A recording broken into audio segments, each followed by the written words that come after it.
बरेली से जब मेरी वापसी थी और मैं पलट रहा था तो मैं मुलाकात करने गया। मेरी तबीयत में ये रानाई थी कि खुदा खैर करे, मैं पलट रहा हूँ।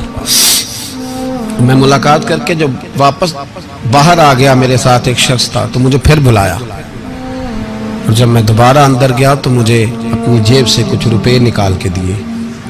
फरमाने लगे ये खर्च है आने जाने का और कभी महसूस न करना।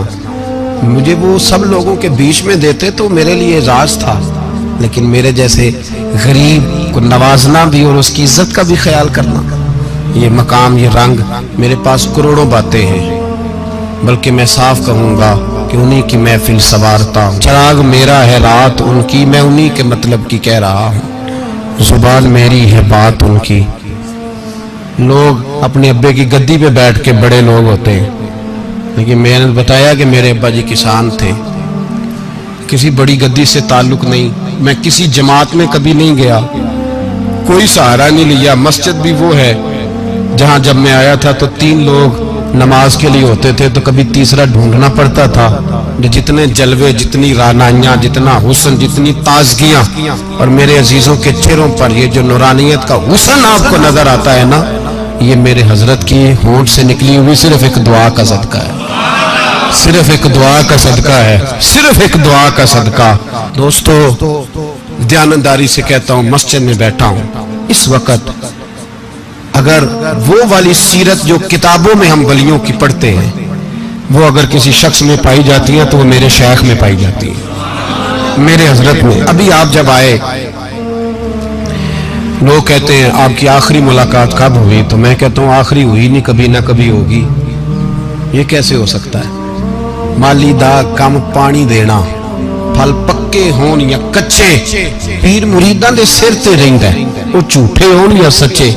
हमारी तो मुलाकात आखिरी की, हम तो जन्नत में भी इकट्ठे रहेंगे, उनके कदमों में रहेंगे, और हम अल्लाह से दुआ मांगते हैं, ओ जन्नत मेरे किस कारी जिथे यार नजर ना आवे, ओ दोज़ख मैनू लख बहिश्तां जिथे सोना आवे जावे, तो वहां भी इकट्ठे होंगे।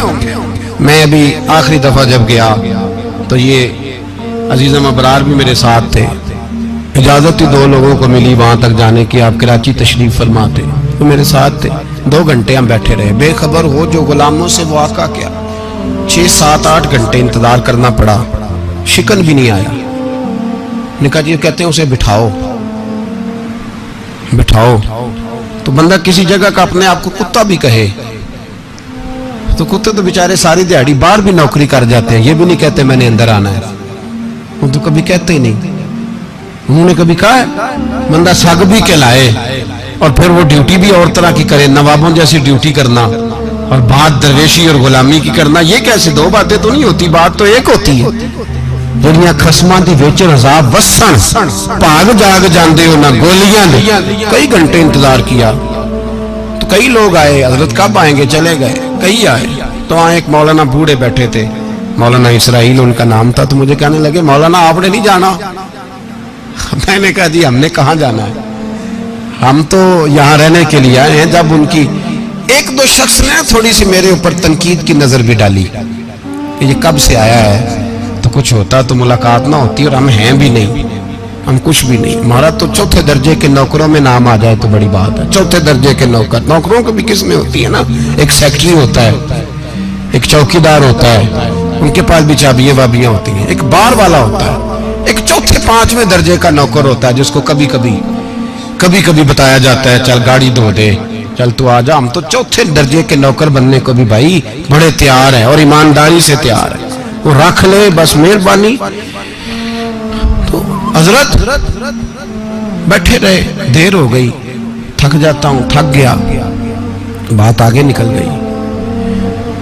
अब बैठे थे तो तन्हाई थी, मजमा हुआ ना, जब मजमा बाहर महफिल पे हजरत हमें नहीं मिले, बाहर सीधे मजलिस पे कई सालों के बाद मुलाकात हुई। चिर होया मैनू तरले लेंदे, कदी मोड़ मेरे वल वागा, ख्वाब मेरी एक बार जे आवे, मैं सारी उम्र ना जागा। देर हो गई, मैं बड़ा तरसा हुआ बैठा था, कई घंटे बीत गए, बैठे रहे। मर्जी है ना जी, यही रस बोले तो ओदी मेहरबानी। तो देर के बाद जब वहां पहुंचे ना, اسٹیج پہ سامنے حضرت کے پاس، حضرت سٹیج پہ آ گئے تو میری طبیعت ہے کہ میں جب اپنے شیخ کے پاس بیٹھتا تھا تو سب سے پیچھے بیٹھنے کی کوشش کرتا تھا، اس لیے کہ بڑھ کے آگے ہونا کمال نہیں، کوئی پکڑ کے آگے کرے تو پھر بھی تھوڑی سی نوکری قبول ہونے کی بات سمجھو۔ پیچھے بیٹھ گئے ہم لوگ، میں بھی اور ابرار بھی، ہم پیچھے بیٹھ گئے۔ وہاں علماء اور مشائخ کا ڈھیر لگا ہوا تھا، حضرت کی نظر بظاہر خاصی کمزور ہے، لیکن جب بیٹھے تو یہ میرے ساتھ موجود تھے، آپ گواہی لے سکتے ہیں، حضرت نے فوراً نقیب محفل سے کہا کہ وہ پیچھے بیٹھا اسے تو آگے بلاؤ۔ تو میں جب اٹھا نا تو آپ یقین کریں میرا دل کرتا تھا پھاڑ ڈالوں کپڑے اور میں یہاں لوگوں کو بتاؤں کہ بے خبر ہو جو غلاموں سے واقعہ کیا ہے۔ ہم لوگ آگے گئے اور جب میں اسٹیج پہ ان کے قدموں میں بیٹھا تو مجھے کہنے لگے بچے کو بھی بلاؤ جس کو ساتھ لائے ہو، اور جب میں بیٹھا ایمانداری کی بات ہے میں نے سلام لی کان میں نے کہا حضور طبیعت کیسی ہے؟ فرمانے لگے تو جب سے آیا ہے مجھے تب سے پتا ہے تو بیٹھا ہے، تو جب سے آیا ہے مجھے تب سے پتا ہے، اب کل واپس چلے جانا اور جا کے وہاں دین کی نوکری کرنا، تو جب سے آیا ہے مجھے تب سے۔ مجھے فرمانے لگے کہ تو جب سے آیا ہے نا مجھے تب سے پتا ہے، جاؤ نوکری کرو۔ اور ایک جملہ کبھی نہیں بھولتا، فرمانے لگے میں تو تمہارے ساتھ ہی ہوتا ہوں، بس بات ختم ہو گئی، معاملات حل ہو گئے۔ باتیں بڑی ہیں جو کروں تو کیا کروں، کہو تو راز حیات کہہ دوں، حقیقت کائنات کہہ دوں، وہ بات کہہ دوں جو پتھروں کے دلوں کو بھی پاش پاش کر دوں۔ مجھے ایک شخص کہنے لگا ہر اسٹیج پہ چھائے ہوئے نظر آتے ہو، میں نے کہا کیا کروں، سب سے پیچھے بیٹھا ہوتا ہوں، سب سے پیچھے، لیکن وقت کا غوث اٹھا کے جس کو اسٹیج پہ بٹھائے اسے پیچھے کون بٹھا سکتا ہے؟ ہم وہ جڑیاں گڈیاں اب پہ ہی اڈیاں، ہم نے ان کی زندگی میں رانائی دیکھی ہے، غریب پروری دیکھی ہے۔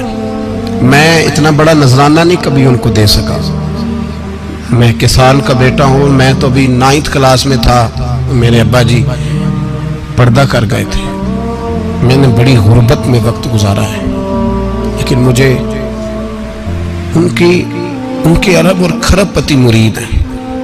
کھرب وہاں لوگ کروڑوں روپیہ لے کے لائنوں میں کھڑے ہوتے ہیں، میں غریب باپ کا بیٹا اور مستعار زندگی، لیکن میں نے انہیں عزت دیتے دیکھا ہے، میں نے دیکھا ہے وہ قریب بلانے والے، وہ پیار کرنے والے، میں نے ان کی غریب، لوگ کہتے ہیں میرا پیر غریب نواز ہے، اور قسم اللہ کی میرا پیر غریب نواز ہے۔